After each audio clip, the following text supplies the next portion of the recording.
Premadasa stadium, Colombo, Sri Lanka వేదికగా ఆస్ట్రేలియాపై Zimbabwe 23 పరుగుల తేడాతో గెలిచింది.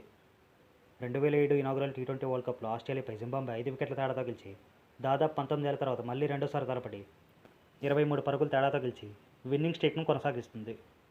భీకరమైన ఆస్ట్రేలియా జట్టును పసికూనగా ఉన్న జింబాబ్వే ఊహించిన రీతిగా రెండుసార్లు మేజర్ ఐసీసీ టోర్నమెంట్స్లో ఓడించి క్రికెట్ ప్రపంచాన్ని ఆశ్చర్యపరిచింది.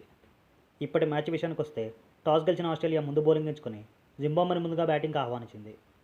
20 ఓవర్స్లో కేవలం 2 వికెట్ల నష్టానికి 169 పరుగులు చేసింది జింబాబ్వే. చేజింగ్లో ఆస్ట్రేలియా 19.3 ఓవర్స్లో 146 పరుగులకే ఆలౌట్ అయ్యి 23 పరుగుల తేడాతో ఓడిపోయింది. జింబాబ్వే బ్యాటింగ్లో Ryan 35, Marumani 35, Ben 64 not out, Raza 25 నాటౌట్తో రాణించారు. ఆస్ట్రేలియా బౌలింగ్లో గ్రీన్, స్టోయినిస్ ఒక్కొక్క వికెట్ దక్కించుకున్నారు. ఆస్ట్రేలియా బ్యాటింగ్లో రెన్షా 64, మ్యాక్స్వెల్ 32 బాల్స్లో 31, హెడ్ 17 పరుగులు మినహా జింబాబ్వే అద్భుత బౌలింగ్ కారణంగా ఆస్ట్రేలియా బ్యాట్స్మెన్ ఎవరూ రాణించలేదు. జింబాబ్వే బౌలింగ్లో ముజరబానీ 4, బ్రాడ్ 3, రియాన్, విల్లింగ్టన్ ఒక్కొక్క వికెట్ దక్కించుకున్నారు. 4 ఓవర్స్లో 17 పరుగులు ఇచ్చి 4 వికెట్లు తీసిన ముజరబానీ మ్యాన్ ఆఫ్ ది మ్యాచ్గా నిలిచాడు. Thanks for